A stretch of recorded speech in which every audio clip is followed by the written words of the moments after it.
선교신학 방법론을 통하여 저희 선교사들이 실제적으로 변화되는 그런 모멘텀이 이번 강의를 통해 있기를 원합니다. 이 강의를 주도하시는 우리 임윤택 원장님에게 지혜와 능력 더하시고 참석하는 모든 원우들에게 하나님의 크신 은혜가 임하기를 간절히 간구합니다. 예수님의 이름으로 기도드렸습니다. 아멘. 아멘. 감사합니다. 네, 임 교수님, 네. 제가 잠깐 네, 반갑습니다. 여기 이태리 시칠리에 와 있는데요. 네. 시라쿠사에 와 있는데, 네, 예. 다음 주에 또 돌아가서 네네. 뵙도록 하겠습니다. 네네. 네, 아마 감사합니다. 다음 주가 마지막 제가 세션이 될 것 같아요. 10번째. 아, 그래요? 네네, 네. 그렇게 하시죠. 네. 네, 그렇게 아시고, 네, 예, 고맙습니다. 네, 감사합니다. 네, 네네. 감사합니다. 네, 네네네. 네. 네, 반갑습니다. 이성원 교수님 잘 지내셨나요? 카메라 앵글 좀 조정해 주시고, 그렇게 본인이 9시 뉴스 앵커처럼 보이도록 조금 더 올려주세요. 카메라 앵글도 조정을 잘 하셔야 됩니다. 네. 저는 LA 다저스가 요즘 월드 시리즈 챔피언이 됐기 때문에 그거를 야구를 생각하면서 이 옷을 지금 또 입었습니다. 이성원 교수님 코멘트, 네. 질문 있으시면 코멘트 하시죠. 여러분 코멘트를 듣고 오늘은 좀 다른 주제를 다뤄보려고 합니다. 네. 뭐 한동안 잘 지냈고요. 네. 예, 저도 이제 LA 다저스의 김혜성 네. 선수를 좋아하기 때문에 네. 그 야구를 좀 보게 됐고, 글쎄 한 주간 동안 좀 힘들었던 기간이었습니다. 제 자신이 힘든 게 아니라 제 주변에 있는 분들이 좀 힘들게 해서, 지난주는 수업할 때 고양이 때문에 또 사건이 터졌고, 이번에는 또 목사님 때문에 좀 상처를 받는 일이 있어가지고, 그걸 어떻게 되는가. 오늘 뭐 아까 교수님의 이제 강의를 통해서 주제가 사랑에 대한 것들 얘기하셨는데, 그 사랑이란 게 얼마큼까지 포용해야 될까. 물론 성경에서 말씀을 하고 있지만, 인간적인 저희 입장에서 그 사랑이 얼마나 포용해야 되고 얼마나 그걸 해야 될까. 제가 예수님이 아닌 이상은 거기까지는 갈 수도 없는 거고, 그래서 그 한계성을 생각해 보게 되는 하루였고, 아까 강의 들으면서 그 생각을 했어요. 내가 용서를 한다 해서 그 사람이 나를 용서한 마음을 모를 것이고, 나로서 용서해서 그 사람 바라보지만, 그 사람이 그걸 내가 얘기하기 전까지는 이해할 수 없기 때문에 과연 사랑이라는 게 어떻게 표현하고 어떻게 수용하면서 이야기를 해야 될지라는 거에 대해서 한번 고민하게 됐습니다. 네. 지금도 고민하고 있습니다. 지금도. 네네. 이 고민에 대해서 지혜로우신 우리 박미진 교수님께서 답을 주시겠습니다. 네.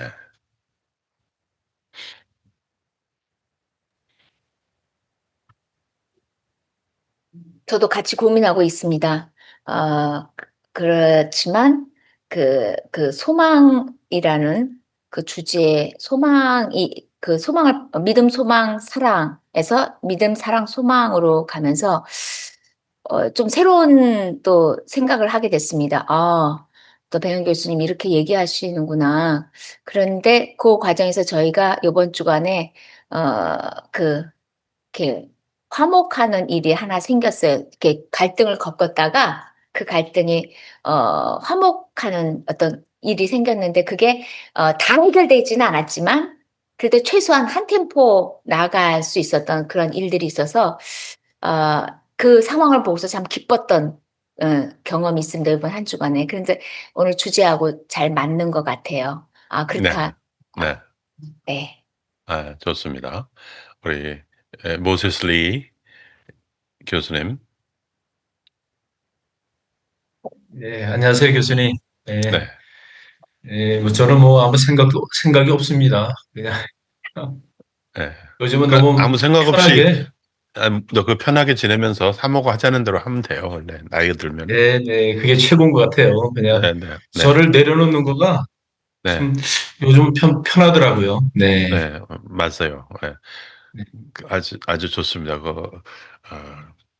trust and obey.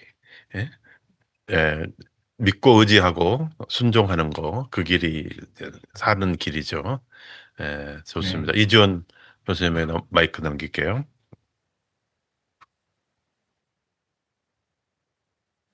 네, 예, 안녕하세요. 안녕하세요. 안녕하세요. 저는 사랑은, 받는 사랑은 관계를 구현하는 데 있다고 생각해요. 사랑은 끊임없이 줘도 하나님이 우리에게 사랑을 끊임없이 줬듯이 무엇을 바라고 주는 것이 아니라 그 사람이 어떻게 생각하든 그 사람이 내가 이렇게 하는 것을 알아주든 안 알아주든 내가 사랑하는 것이 그게 사랑이라고 생각해요. 그 사람이 내가 이렇게 사랑하는데 그 사람은 날 몰라주지? 이거는 사랑이 아니라고 생각하거든요. 진정한 사랑은 그 사람이 어떻게 생각하든지 간에 내가 그 사람을 포용하고 사랑하고 믿고 바라봐 줄 때 그게 사랑이라고 생각해요, 저는. 네, 오늘 강의를 조금 들으면서, 서로 사랑하고 돌보는 행위가 실현될 때 그 사랑이 열매를 맺지 않을까 그런 생각을 해봐왔습니다. 네, 우리 강혜경 교수님. 네, 제가 좀 이사하느라고 좀 마음은 바쁜데요. 네. 그래도 교수님은 이 클래스가 너무 좋아서 들어왔습니다. 네, 잘하셨습니다. 이게 진실한. 저는요, 네. 과연 인간이 내려놓는다 하는데 어디까지 내려놔야 돼? 물론 무조건 뭐 다 비워드려야 되는데 그게 되지가 않네요. 네.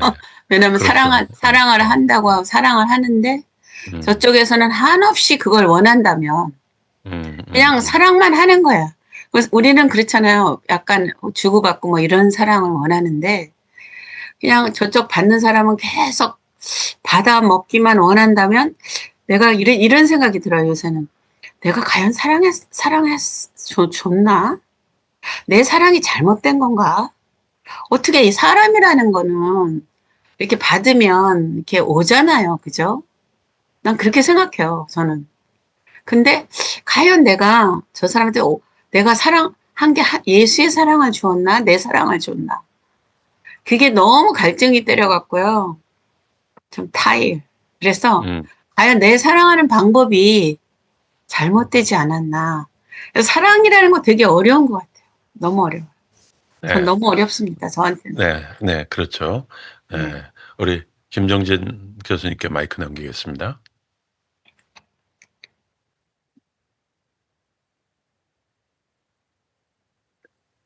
어떻게 보면 굉장히 어려운 테마인 것 같아요. 선교 사역을 하면서 그 사랑이라는 테마를 가지고 이 접근을 해 갔을 때 내 안에 인내와 그 많은 희생이 따르지 않으면 그게 안 되는 것 같아요. 실은 우리가 인디언 아이들을 데리고 굉장히 많이 그냥 많은 어려움 속에서 이렇게 그냥 일을 하고 진행하고 있는데 우리 음악을 가르치는 우리 선교사님이 애들한테 하나 딱 가르친 게 너희들 들어오면서 선교사님 감사합니다. 인사하라는 걸 하나를 가르쳐도 아이들이 그걸 할 줄을 몰라요. 근데 그 아이들을 가르치면서 물론 우리는 사랑으로 그들을 해주고 가르치고 한다고 그러지만은 하면 할수록 어떤 때는 나 자신이 스스로 내가 지금 이 아이들에게 진정한 사랑을 주고 있는가 퀘스천 마크를 찍을 때가 많아요. 왜냐하면 가끔은 화도 나고 이렇게 하면서도 정말 우리가 원하는 쪽으로 돌아가지 않을 때가 너무 많이 있다 보니까 우리 아이를 가르치는 그 음악 우리 선교사님이 나한테 하는 이야기가 우리 인디언 이 청소년들은 야생마다 야생마 언제 어디로 튈 줄 모르고 어떻게 다뤄야 할지를 모르겠다라고 이야기를 해요. 그 이야기를 들으면서 굉장히 공감이 가고 그러면서도 이제 우리 선교사님한테 하는 이야기가 굉장히 어렵고 힘들지만 이 사랑이라는 것은 내가 주고 그들이 뭔 대가를 주기 위해서 그것을 진행을 한다면은 절대로 이룰 수 없는 그런 관계인 것 같아요. 보니까 그저 그냥 참고 인내하고 또 다시 일어나고 그래 주님께서 우리한테 그렇게 하셨지 그런 마음이 있을 때만이 그런 상황들을 하나씩 극복해 나갈 수가 있는 거죠. 저는 가끔 어떤 생각을 하면서 이 사역지에서 이겨내냐면요.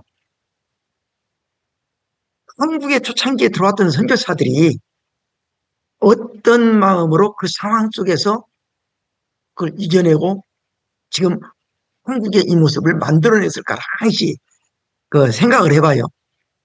아마 내가 봤을 때는 우리 뼈박공마을에 가면은 그 연말이 되면은 정부에서 지원해주는 뭐 같지도 않은 애들들 교육비를 조금씩 지원해주는 것이 있는데 그걸 가지고 동네 사람이 다 모여서 막 4, 50명이 막 모여가지고 노름을 해요.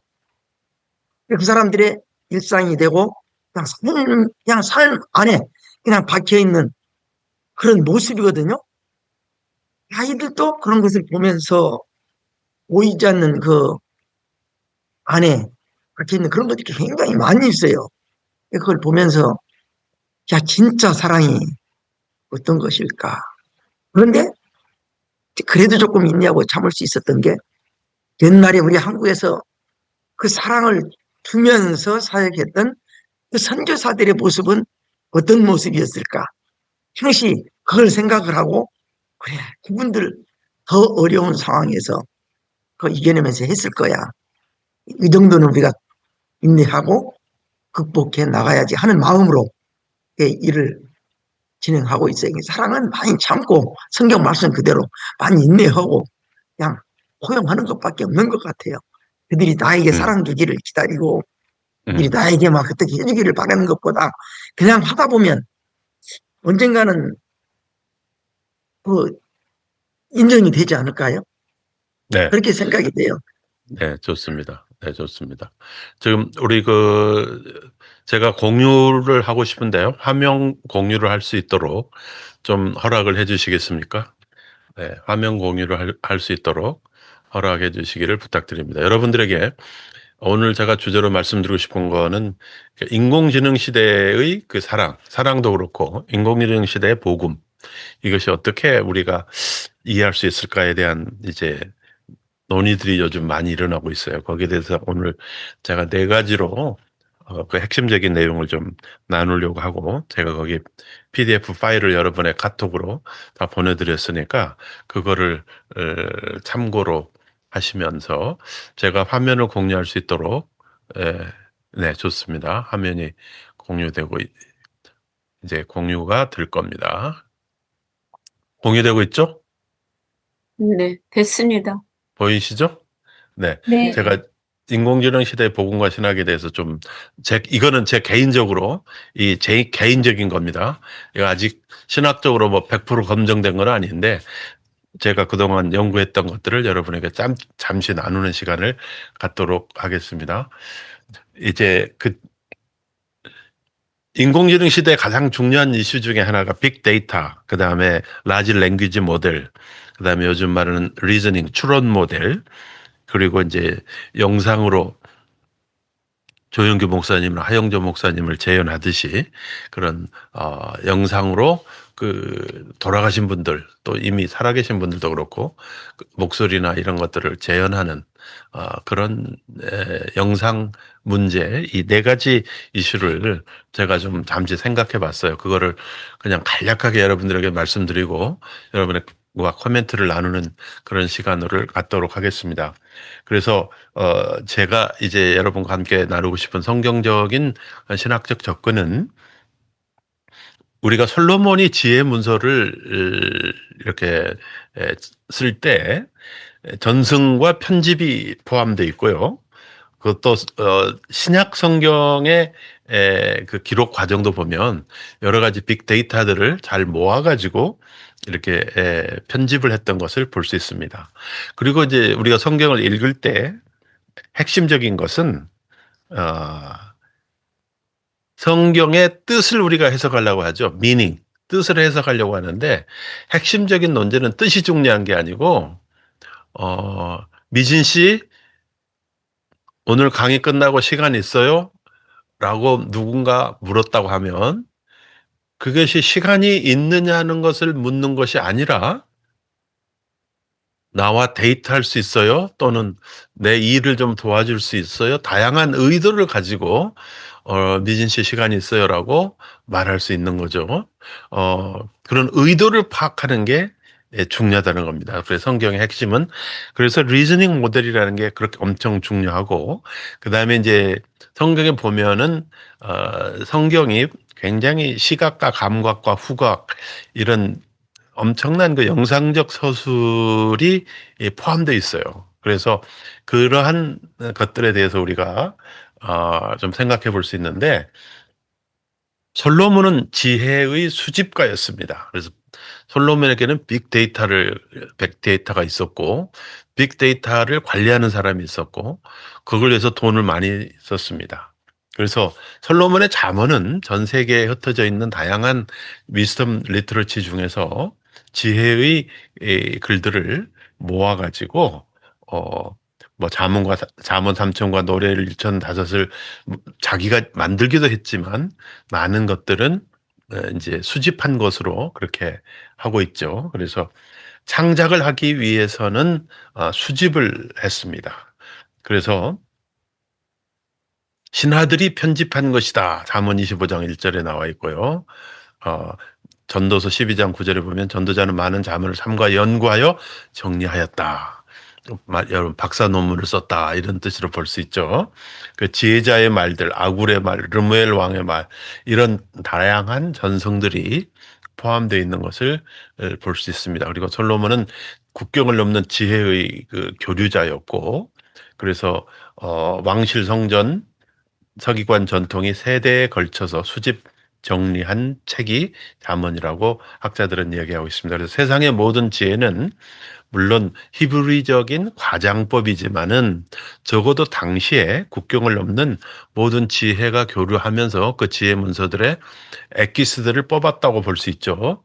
그래서 이걸 보면 바울도 그래요. 바울도 자기가 다 서신서를 쓴 것이 아니고 우리가 이 편지를 기록하는 나 더디오도 주 안에서 너희에게 문안하노라. 로마서 16장을 바울이 쓴 것이 아니죠.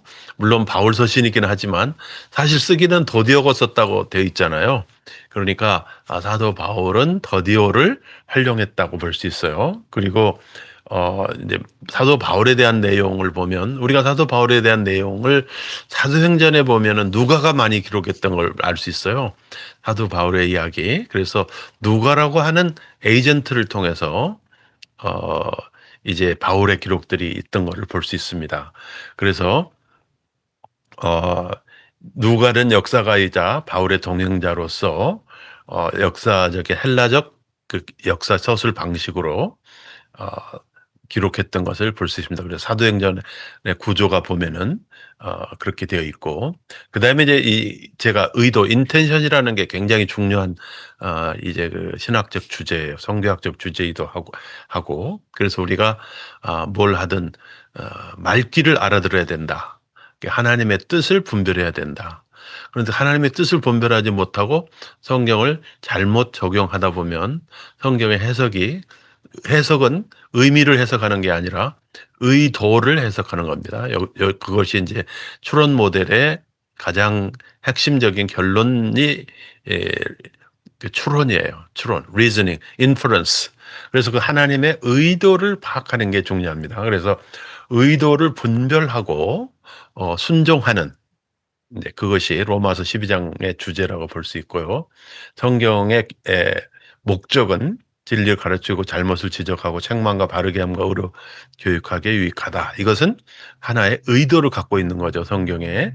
그래서 성경의 의도가 요한복음에는 믿고 생명을 얻게 하기 위해서다. 고린도전서에 보면 본보기로 또 야고보서는 말씀을 듣는 자가 아니고 행하는 자가 되는 게 그 의도다. 행하면 살리라. 누가복음에.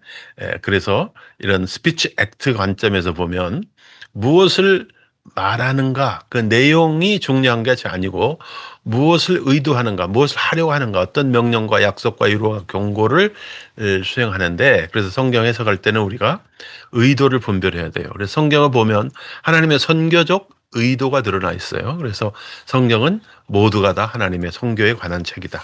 하나님은 하나님의 말씀을 우리가 순종해야 하는 그것이 선교다. 스피치 액트의 이론의 관점에서 볼 때. 그리고 복음서에 보면은 영상의 언어가 엄청 많이 기록되어 있습니다. 엔나르게이아 생생하게 그 고대 수사학은 이제 지나간 일을 생생하게 구현해서 구사해서 눈앞에 보이듯이 사건을 재현하는 것을 볼 수 있습니다. 이런 증언은 그 증언의 신뢰성과 제자도의 몰입을 돕는 거죠. 마가의 시각적 디테일을 보면 뭐 베개를 베고 주무셨다. 푸른 잔디에 앉게 하셨다. 배 혼이불을 버렸다. 뭐 이런 이야기. 요한복음에는 이미 썩어서 냄새가 납니다. 숯불을 피워놨다. 뭐 200규빗쯤 되었다. 물고기 100, 뭐 이런 구체적인 내용들. 눈이 가려져 그가 그인 줄 알아보지 못했다. 그리고 감정 변화, 이런 인식의 장면을 통해서 체험적 독해를 이끌어가는 거죠. 역사가적 자의식을 누가는 보여줍니다. 뭐 자기는 목격자로서 이거를 쓴다. 보고 들은 것을 다 종합해서, 그래서 복음사의 영상적 언어는 증인들의 기억과 현장성을 구현하는 것을 볼 수 있습니다. 제자도의 감각 훈련으로 보라, 들으라, 따르라. 그러니까 영상 언어는 미학이 아니고 제자도의 감각 훈련을 위한 신학적 장치이고 예수 그리스도의 인카네이션을 분명하게 보여주는 것이라고 말할 수 있죠. 그래서 이 목회적 교육적으로 보면 우리가 빅데이터를 수집하는 게 중요해요. 여러분이 빅데이터를 얼마나 가지고 있느냐에 따라서 여러분의 논문의 질이 달라지고 여러분의 신학이 달라질 거예요. 그리고 공부는 혼자 하는 게 아닙니다. 다른 사람들과 함께 하는 거고, 또 인공지능의 기술을 가지고 빅데이터를 수집하고 분석하는 이런 것들을, 또는 그거를 요약하고 정리하는 이런 모든 거, 기록, 편집, 사후 검토 이런 거를 모두 거치는 그런 겸손함이 있어야 됩니다.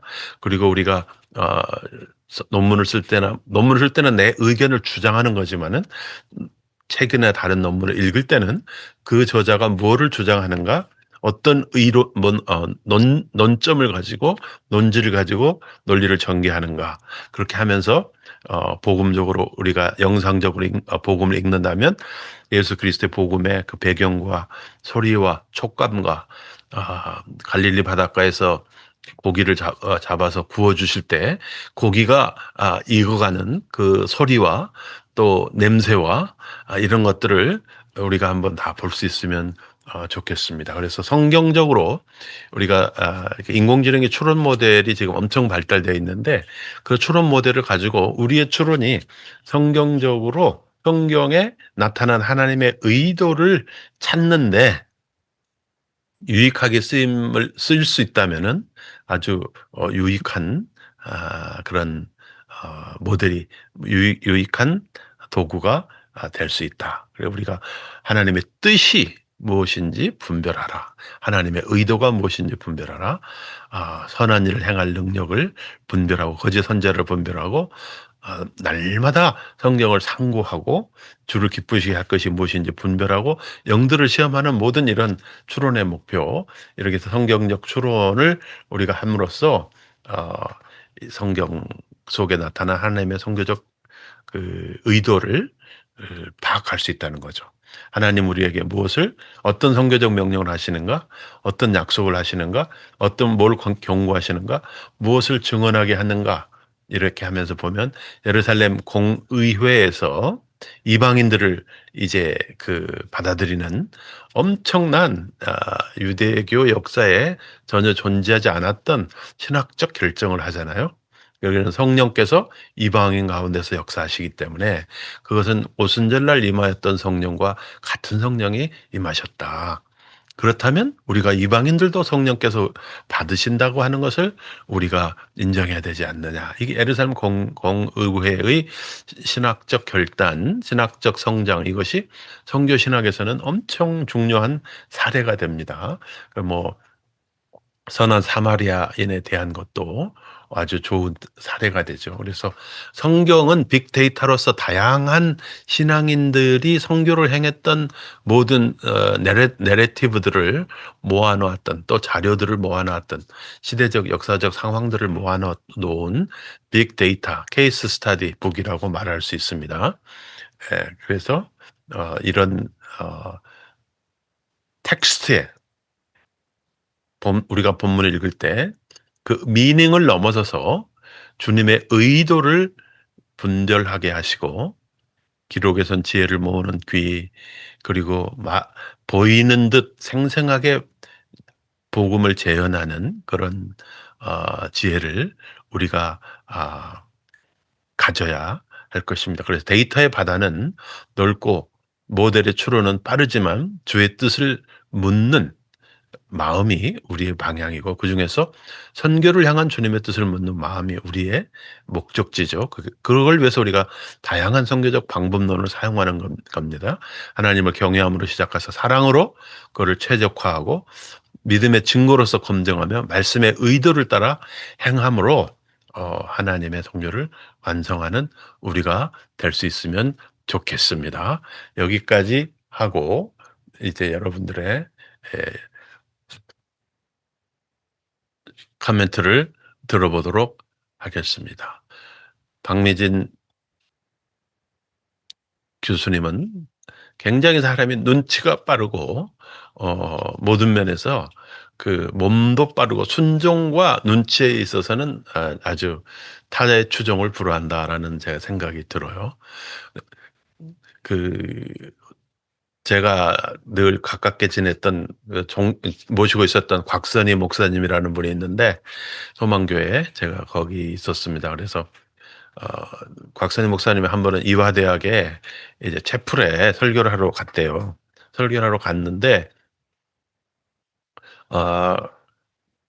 연애와 결혼에 대해서 이렇게 이제 강의를 하니까 여대생들이 관심이 많잖아요. 그래서 이제 설교를 하고 그 말씀하고 이제 떠나려고 하는데, 그거를 모임을 주관했던 회장이 목사님 가까이 와가지고 목사님께 묻더래요. 목사님 질문이 있는데요. 그러니까 무슨 질문이냐 그러니까 저기 목사님이 만일에 여자를 골라서 결혼한다면 어떤 여자를 고르시겠습니까? 그렇게 아주 당돌한 질문을 하더래요. 그때 우리 이성원 교수님은 이화대학에서 이런 질문을 받았다면 대답을 어떻게 하시겠습니까?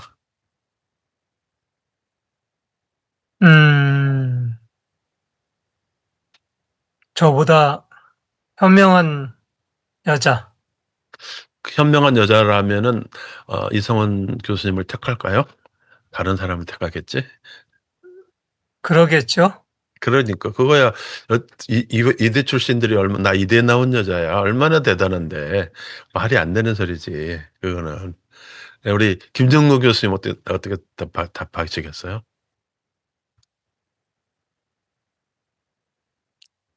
김용근 교수님 안 들리시나요?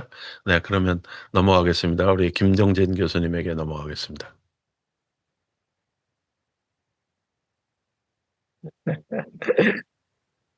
어떻게 대답을 해야 되나? 현명한 사람이 당연히 멋있고 능력 있는 사람들을 찾겠죠.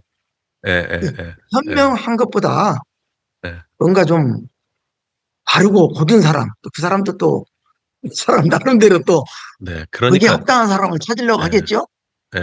우리 최규영 교수님께 여쭤보겠습니다. 최 교수님 어떻게 생각하세요? 최 교수님은 선택을 너무 잘하셨잖아. 네, 사모님 선택한 예. 최고의 기준이 뭐였습니까? 저하고 비전이 맞는 사람이었어요. 네, 비전이 맞는 사람. 그것 좀 비슷합니다. 그 핵심 포인트는 뭐라고 말씀하시냐면, 눈치가 있는 여자를 가겠다. 여자들이 눈치가 없어. 무슨 남편이, 나 좀 피곤하네. 이러면은, 나 일 시키지 말라는 뜻이고, 또 그럼 좀 하면은 눈치껏 알아서 눈치를 파악해야 되는데, 눈치도 없고, 코치도 없고, 이런 여자는, 그래서 우리나라 말에, 여우 같은 여자하고는 살아도 곰 같은 여자와 살지 못한다. 근데 우리 이지연 그 교수님 같이 곰스러운 사람과 이 살아가는 우리 모세슬리 그 교수님은 참 훌륭하다고 볼 수 있죠. 물론 여우 같은 면이 있는지는 모르겠지만 여우 꼬리는 보이지 않습니다. 박미진 교수님 여기에 대해서 코멘트 좀 부탁드리겠습니다. 여자는 눈치가 있어야 한다. 의도를 파악해야 돼. 남자가 무슨 소리 하면은 의도를 파악해야 돼. 남자 경험이 많이 없어서 모르나요? 파악이 안 돼가지고 아직 시집을 못 갔나 봅니다. 그렇구나. 그랬구나. 그 파악을 빨리 해야 돼. 이번 학기에 가장 배워야 할 거는 눈치가 빨라야 된다, 여자는. 그래서 남자가 무슨 얘기를 하면은, 시간이 있어요? 물어보면, 바쁘더라도 시간이 있다고 하고 그래야지, 지금 무슨 일 해야 되고, 기도해야 되고, 뭐 해야 된다 그러면서 그 시간을 보내지 않으면 그게 말이 돼요, 그거? 자, 이지연 교수님께 마이크 넘길게요.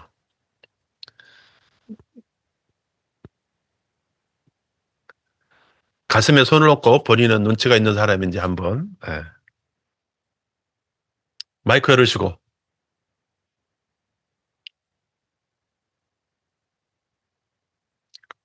마이크를 열 줄을 모르시는군요. 그러면 강혜경. 네네네. 안 썼더니 잠겨져가지고. 저는 그냥 그런 것 같아요. 사람은 자기 일을 미루지 않는 사람, 남의 탓으로 돌리지 않는 사람. 책임감이 강한 사람이 제일 좋습니다. 본인의 그 이상적인 남자를 얘기하는 게 아니고 자신은 눈치가 있는 사람이냐고 지금 묻고 있는데 전혀 다른 생각을 하고 계세요. 그러면은 원래 우리 강의할 때 교수가 무슨 얘기를 하려고 하는지를 알아야지 엉뚱한 얘기를 얘기하면은 참 같이 힘들죠. 이미 이제 다음 주가 종강인데. 본인은 얼마나 눈치가 빠른 사람이냐 이 말이야. 제가 보니까 굉장히 더디오야. 어떻게 생각하세요? 아니요, 저는 미리 알아서 제가 다 하고 있어서. 그렇구나. 그게 눈치가 빠른 건지 늦은 건지 모르겠는데. 미리 알아서 다 하면 빠른 거예요. 그러면 아주 좋습니다. 그냥 저는 자유롭게 숨만 쉴 수 있으면 좋습니다. 네, 강혜경 교수님. 질문을 정확히 모르겠어요. 그러니까 눈치가 없다는 이야기지. 질문을 파악을 못했다는 거는 나는 얼마나 눈치 있는 사람인가에 대해서 얘기하는 건데 그것도 파악이 안 됐다 그러면은 앞으로 논문 쓰기 정말 어렵겠다는 생각을 합니다. 네. 아니 우선 나를 사랑하는 사람이라야 되겠죠. 그러니까 그 사랑하는 사람이 어디 있어요? 사랑하도록 만들어야지.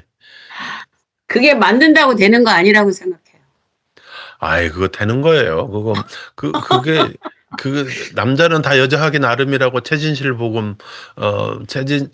복음에 보면은 여자하기 나름이라는 말이 다 있는데. 네, 솔직히 이렇게 남녀 관계는 둘이서 뭔가 있어야 되는 것 같아요. 뭔가 둘이서. 둘이서만이. 그런 것도 있지만 아무튼 저의 포인트가 뭔지 알죠? 남자들도 눈치가 정말 없어요. 남자들은 여자 눈치를 보기가 힘들어요, 사실은. 왜냐하면 남자들은 수준이 낮기 때문에 애기들 같아가지고 항상 그리고 뭐 남자를 다루려면은 뭐 심리학 책을 읽지 말고 어떻게 강아지를 잘 키우는가 이 책을 읽으면은 강아지는 밥을 주고 잘 쓰다듬어 주고 편하게 자게 해주면은 강아지는 내 말 잘 듣는다. 그런 말이 있다고 그러잖아요. 그러니까 강아지 그거를 읽어야지 그 뭐 심리학 읽어가지고 뭐 프로이트의 무슨 뭐 칼 융의 뭐 이런 거 가지고 되는 게 아니라는 이야기죠. 그러나 근데, 적어도 네. 하나님의 눈치는 우리가 빨리 파악해야 된다는 거지. 하나님께서 이렇게 하시면 아 하나님께서 나를 겸손하게 하시는구나. 이렇게 빨리 파악해야지. 그걸 가지고 하나님 왜? Why me? Why? Why not? 왜 하나님 나를 이렇게 힘들게 하셔요? 나도 정말 피곤합니다. 하나님 때려칠까요? 막 이러면서 이제 하나님하고 시비하는 사람이 많거든요. 하나님의 눈치를 빨리 파악을 해야 된다. 그게 추론 모델이고요. 우리가 성경을 읽을 때도 한 곳만 읽지 말고 빅데이터를 가지고 더 읽어야 합니다. 예. 그리고 무슨 얘기를 하더라도 생생하게. 조영기 목사님 재연해가지고 요즘 설교 나오고 뭐 하는 거에 대해서 어떻게 생각하세요? 우리 최규환 교수님께 마이크 넘길게요. 네, 뭐 구관이 명관이라고 조용기 목사님을 능가할 만한 분들이 없으니까 조용기 목사님이 가지고 있었던 모든 경험과 이런 부분들이 다시 이제 인공지능을 통해서 이렇게 재현되는 모습을 보면서 그분의 하나님께서 크게 사용하셨구나라는 생각도 들기도 하지만 그만한 분이 없다는 것에 대한 서글픈 마음이 많이 들기도 합니다. 네. 네. 양면이 있지만은 그러나 그거에 대해서는 하나의 옵션이 더 생겼기 때문에 그렇죠. 교회 안 나가는 사람이 네.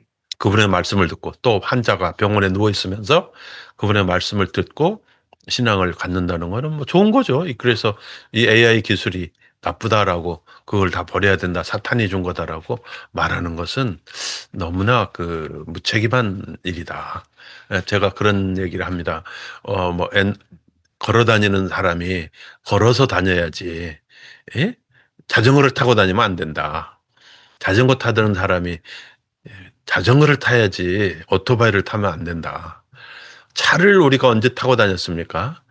우리 뭐 김정진 교수님이 성장할 때 그 임진왜란 이전에는 자동차 없었잖아요. 그러니까 자동차에 대한 이해도 우리가 생긴 지 얼마 안 됐고 또 비행기를 탄다는 게 또 말이 돼요. 비행기라는 거는 떴다 비행기 날아라 그게 비행기지 그걸 내가 타고 다니면서 이렇게 성교한다는 게 말이 돼요. 또 인공지능이 나와서 이거 좀 뭐 자료 구해와 그러면 자료를 탁 구해오고 말이지 뭐 이거 좀 제대로 써봐 그러면 탁 써주고 말이지 그게 말이 돼요? 그거 내가 혼자서 하나하나 발품 팔아서 다 구해와야지. 그러면 논문 쓰는데 30년씩 걸리고 막 이래야지. 그냥 그 자료 수집해가지고 뭐 2년, 3년 내로 논문 쓴다는 게 말이 되느냐. 예? 그러면 이 시대를 분별하지 못하는 사람이 되는 거다. 그래서 여러 가지 뭐 이유들도 많이 있지만은 지금처럼 공부하기 좋은 시대는 제가 머리 털라고 처음인 것 같아요. 이렇게 뭐 독일어, 뭐 아라비아어 모든 원전을 인공지능에다 집어넣으면 다 그냥 읽고 해석해주고 핵심이 뭔지 뭐 다 요약 정리해주고 몇 페이지에 무슨 말을 했다 다 나오고 이런 시대에서 우리가 공부를 하는데 그것도 공부도 안 해요.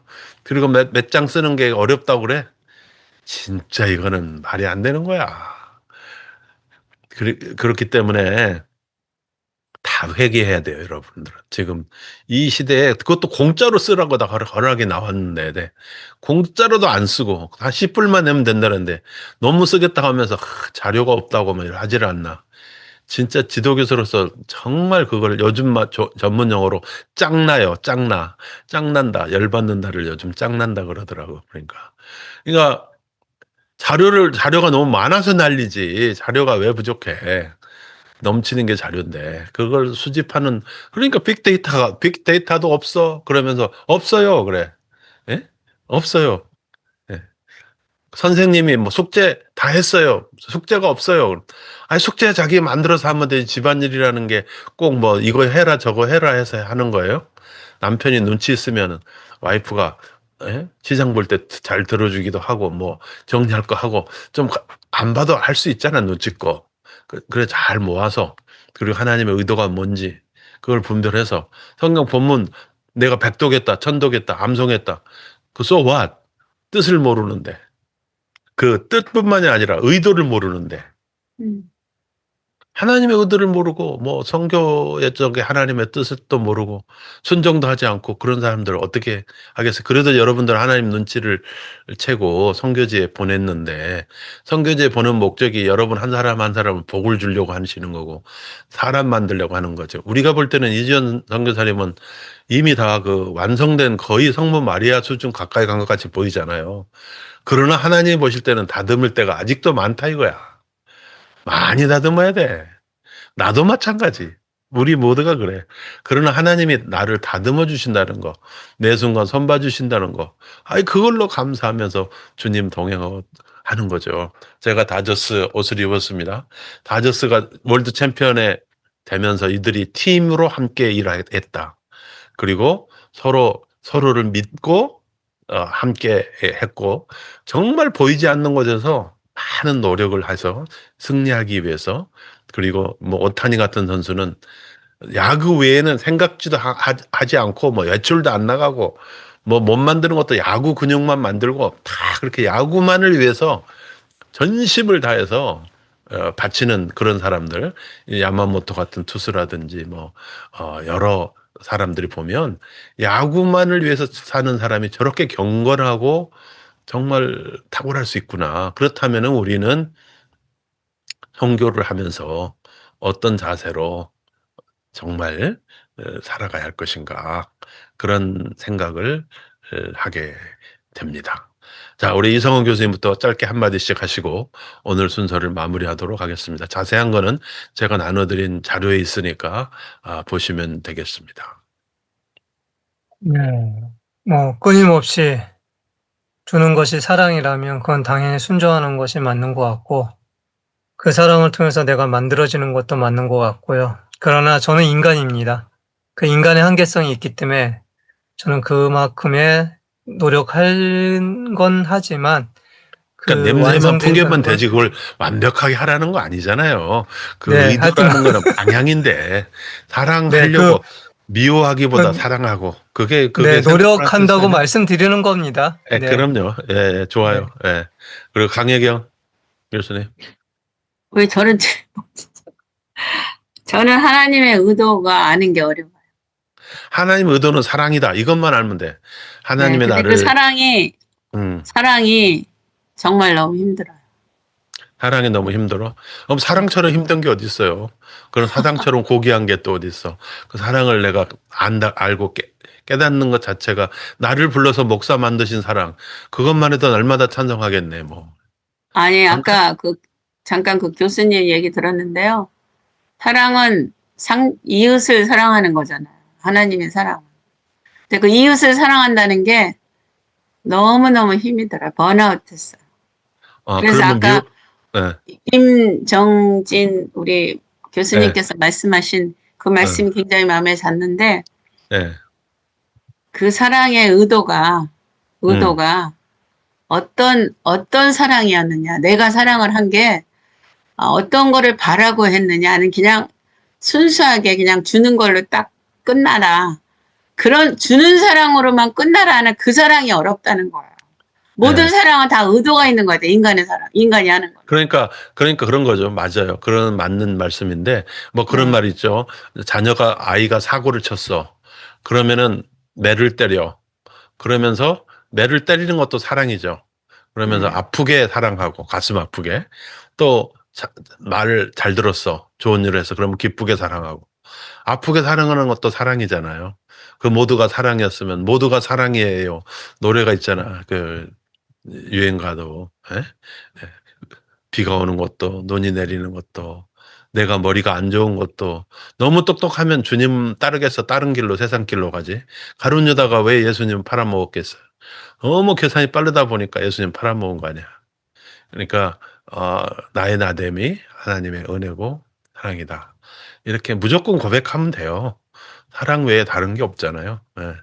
우리 김정진 교수님, 강혜경 교수님에게 유익이 격려가 될 만한 말씀 한 말씀 해주세요.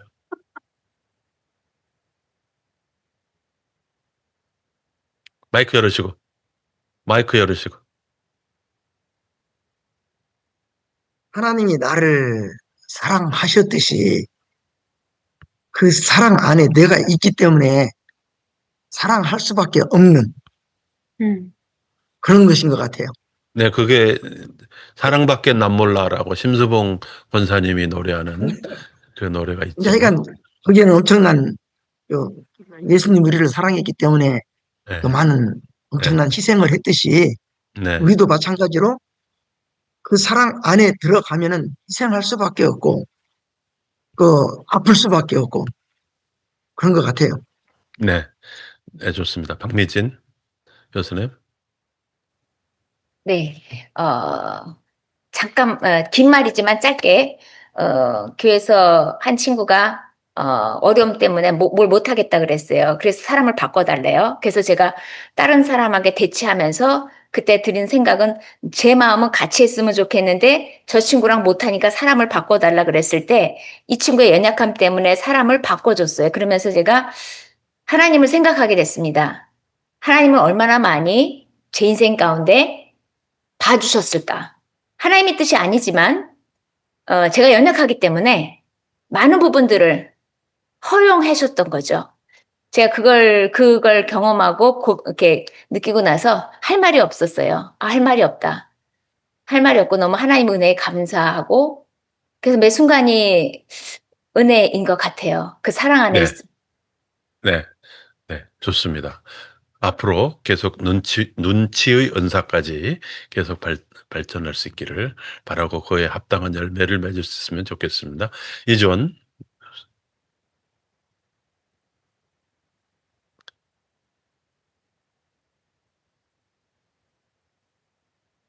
저 같은 경우는 이제 이런 얘기가 있었어요. 정말 처음에 와서 너무 힘들고 어려울 때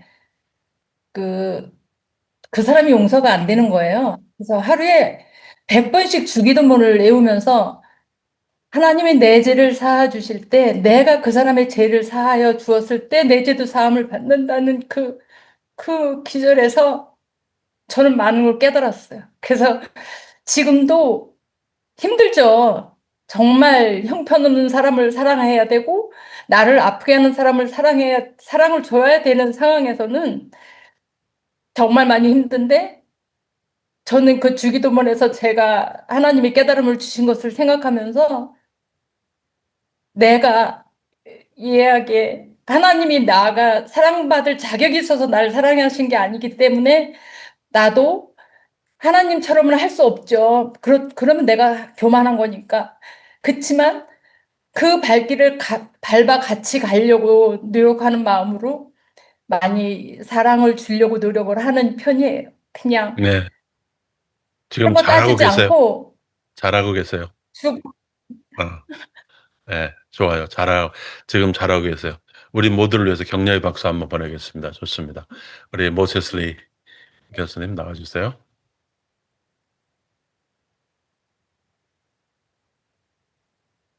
예, 저는 요즘 인도 이 거리를 다니면서 힌두인들이 굉장히 억압하고 박해하고 그 여러 가지 이런 부분들을 보면서 느끼는 것들이 많이 있어요. 억압과 박해는 불편과 그리고 내가 피해 가야 할 요소가 아니라 오히려 그것이 그 속에서 사랑을 피워내는 하나의 씨앗이 터져 나온다는 것을 볼 수가 있었습니다.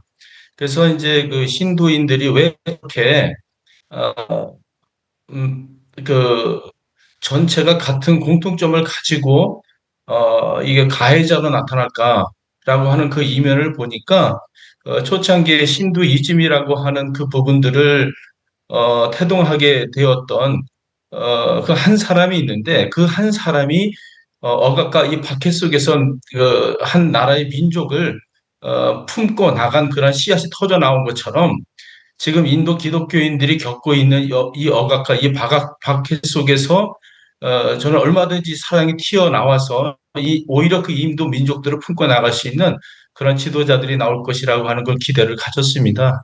네. 그래서 네. 참 오늘 주시는 이 들었던 강의들을 통해서 보면 참 너무 귀하고 저도 많은 생각을 하게 됩니다. 네. 네.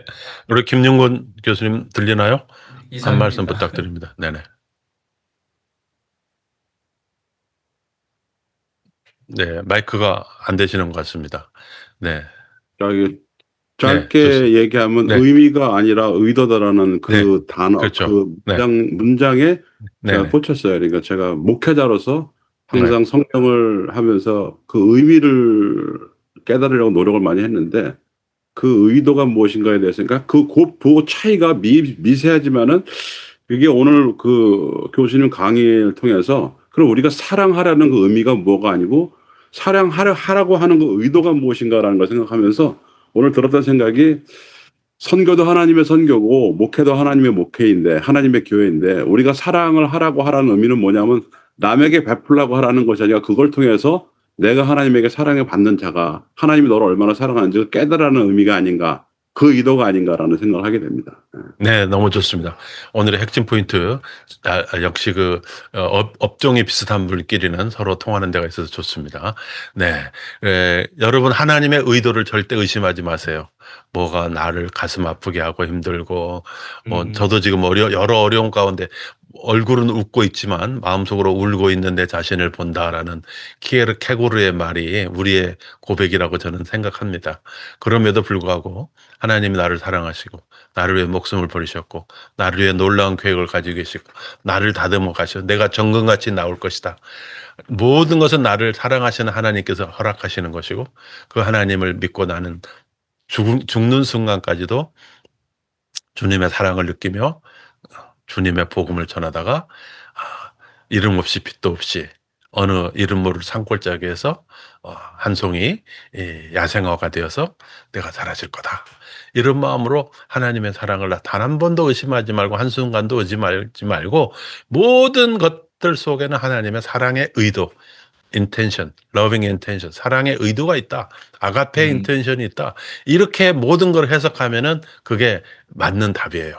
아니야, 하나님 안 계실 거야.